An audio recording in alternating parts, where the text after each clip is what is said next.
Welcome in my career easy. आज है 21 मई और आज के दिन के हम लोग सारे महत्वपूर्ण क्वेश्चन के बारे में बात करेंगे। साथ ही उससे जुड़े हुए सभी फैक्ट्स को डिस्कस करेंगे, जनरल नॉलेज को ध्यान में रखते हुए, ताकि एक भी पॉइंट नहीं छूटे। आप वीडियो को ध्यान से देखिएगा, अंत में आपसे एक सवाल पूछा जाएगा, आप उसका जवाब जरूर दीजिएगा। इसके दो फायदे होंगे, एक तो आप वीडियो पूरे कंसंट्रेशन के साथ देखिएगा, और अगर आपने जवाब दे दिया तो वो सवाल हमेशा के लिए आपके ध्यान में रहेंगे। इस तरह का वीडियो अगर आप प्रतिदिन प्राप्त करना चाहते हैं तो हमारे चैनल को सब्सक्राइब कर ले, साथ ही नोटिफिकेशन आइकन को भी प्रेस कर ले। हमारा कल का सवाल था, इस साल विश्व उच्च रक्तचाप दिवस की थीम क्या है? इसका सही आंसर है ऑप्शन नंबर बी, अपना ब्लड प्रेशर मापे। और इस सवाल का सही जवाब दिया है आरती कुमारी ने। तो चलिए आज की सेशन की शुरुआत करते हैं। निम्नलिखित में से किस देश ने ओडिशा और पश्चिम बंगाल से टकराने वाले चक्रवात का नाम अम्फान रखा है? तो इसका नाम रखा है थाईलैंड ने। चक्रवात का नाम अम्फान थाईलैंड ने 16 साल पहले रखा था। यह चक्रवात 1999 के उड़ीसा के चक्रवात के बाद से बंगाल की खाड़ी में आने वाला पहला उष्णकटिबंधीय चक्रवात है। बात थाईलैंड की कर रहे हैं तो उससे जुड़ा हुआ फैक्ट्स देखते हैं। थाईलैंड की राजधानी है बैंकॉक और यह एशिया में स्थित है और इसकी सबसे बड़ी शहर भी बैंकॉक ही है। इसकी मुद्रा है बाट तथा राजभाषा यहाँ की है थाई। यहाँ की जो सरकार चलती है वो संसदीय लोकतंत्र और संवैधानिक राजशाही है। तो यहाँ के राजा का नाम है रामा टेन और प्रधानमंत्री का नाम है प्रयुत चन ओचा। अगला क्वेश्चन देखते हैं। निम्नलिखित में से विश्व स्वास्थ्य संगठन WHO के कार्यकारी अध्यक्ष के रूप में किसे चुना गया है? डॉक्टर हर्षवर्धन को चुना गया है। 22 मई को जापान के डॉक्टर हिरोकी नटकानी के उत्तराधिकारी का पद संभालेंगे। WHO के कार्यकारी बोर्ड में वर्तमान में 34 सदस्य हैं। बात WHO की हो रही है तो उससे जुड़ा हुआ फैक्ट्स भी देख लेते हैं। WHO का पूरा नाम है वर्ल्ड हेल्थ ऑर्गेनाइजेशन। इसका मुख्यालय जिनेवा स्विट्ज़रलैंड में है और इसके महानिदेशक यानी चेयरमैन है ड्रोस एडहानम। इसकी स्थापना 7 अप्रैल 1948 को हुई थी और इसके संस्थापक देश Bharat, United states, Brazil, Australia और मैक्सिको है। अभी फ़िलहाल इसके 194 कुल सदस्यों की संख्या है। इसका जो मूल संगठन है वो है संयुक्त राष्ट्र आर्थिक एवं सामाजिक परिषद। अगला क्वेश्चन देखते हैं। उत्तर प्रदेश के जेवर में नोएडा अंतर्राष्ट्रीय एयरपोर्ट को बनाने के लिए निम्नलिखित में से किस देश की कंपनी को केंद्रीय गृह मंत्री ने स्वीकृति दे दी है? तो यह स्वीकृति दिया गया है स्विट्ज़रलैंड को। 5000 हेक्टेयर में फैले इस प्रोजेक्ट पे 29,000 करोड़ रुपए खर्च होंगे। यह दिल्ली के इंदिरा गांधी अंतर्राष्ट्रीय हवाई अड्डा और गाज़ियाबाद के हिंडन हवाई अड्डे के बाद राष्ट्रीय राजधानी क्षेत्र में तीसरा हवाई अड्डा होगा। अब बात स्विट्ज़रलैंड की है तो उससे जुड़ा हुआ फैक्ट्स भी देख लेते हैं। स्विट्ज़रलैंड यूरोपियन कंट्री है। इसकी राजधानी बर्न है तथा यहाँ का सबसे बड़ा शहर ज्यूरिच है। मुद्रा यहाँ की स्विस फ्रैंक है और राजभाषा जर्मनी, फ्रांसीसी, इतालवी और रोमांस यानी कि रोमन। सरकार की जो पद्धति है वो है संघीय राज्य संसदीय व्यवस्था और सीधा लोकतंत्र। यहाँ के संघीय चांसलर का नाम है कोरिना कासानोवा। अगला क्वेश्चन देखते हैं। किस राज्य की दिबांग घाटी में प्रस्तावित 3097 मेगावाट की एटालीन जल विद्युत परियोजना की वजह से जैव विविधता पर पड़ने वाले प्रभाव को लेकर पर्यावरण कार्यकर्ता इस परियोजना को रद्द करने की मांग कर रहे हैं?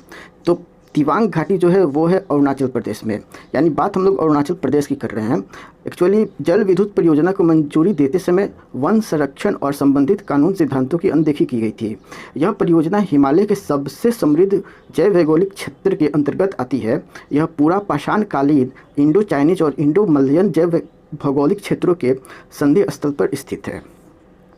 बात अरुणाचल प्रदेश की हो रही है तो उससे जुड़ा हुआ फैक्ट्स भी देख लेते हैं। अरुणाचल प्रदेश का गठन हुआ था 20 फरवरी 1987 को। इसकी राजधानी ईटानगर है और सबसे बड़ा शहर भी ईटानगर है। मुख्यमंत्री पेमा खांडू है जो कि बीजेपी से बिलोंग करते हैं और राज्यपाल है BD मिश्रा। यहाँ पे विधानसभा की 60 सीटें हैं, लोकसभा की 2 सीटें हैं तथा राज्यसभा की 1 सीटें हैं। अगर हम लोग वन्य जीव अभ्यारण्य तथा राष्ट्रीय उद्यान के बारे में बात करें तो महत्वपूर्ण है दिहांग देवांग, नामधापा, मौलिंग, कामलांग और पखुई। यहाँ की प्रमुख दर्रे हैं बोमदिला, यांगपांग और दिफू। नदियाँ प्रमुख है दिबांग, ब्रह्मपुत्र और लोहित नदी तथा प्रमुख लोक नृत्य है मुखौटा और युद्ध नृत्य। अगला क्वेश्चन देखते हैं। हाल ही में निम्न में से किस बैंक ने वीडियो के जरिए KYC का पूरा नाम होता है नो योर कस्टमर, स्वीकार करने वाले देश का पहला बैंक बन गया? तो यह है कोटक महिंद्रा बैंक।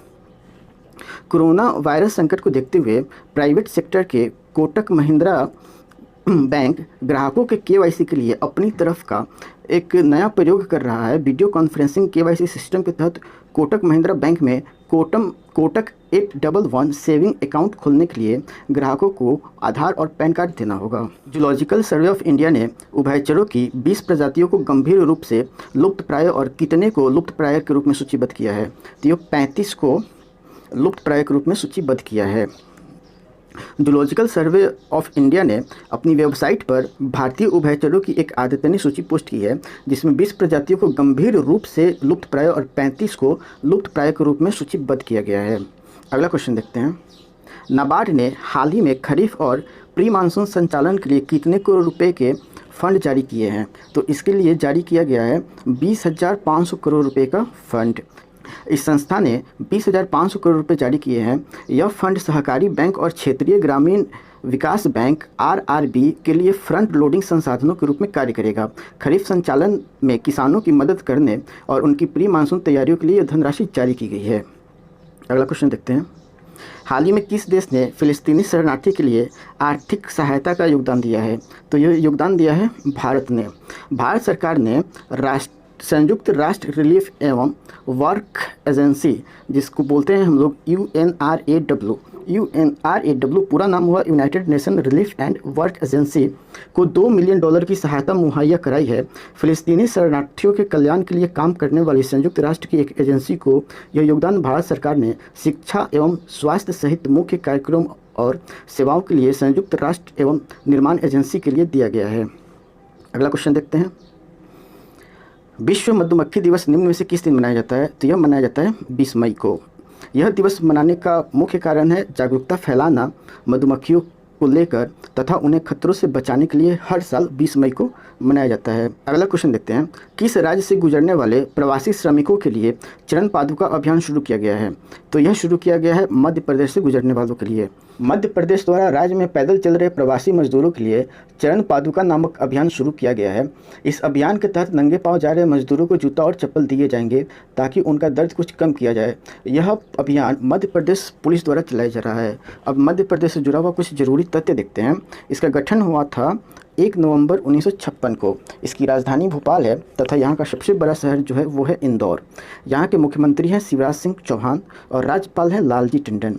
यहाँ पे विधानसभा की 231 और लोकसभा की 21 सीट है और राज्यसभा की 11 सीट है।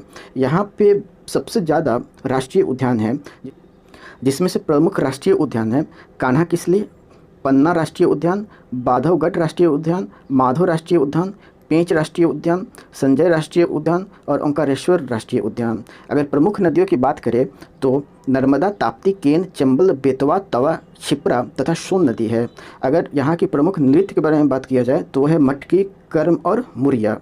तो दोस्तों, ये थे हमारे आज के महत्वपूर्ण क्वेश्चन।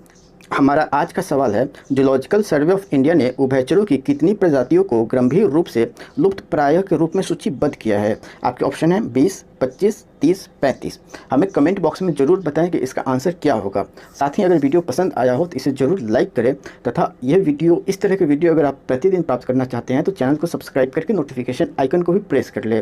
तथा हमसे जुड़े रहने के लिए बहुत बहुत धन्यवाद आपका। Thank you so much.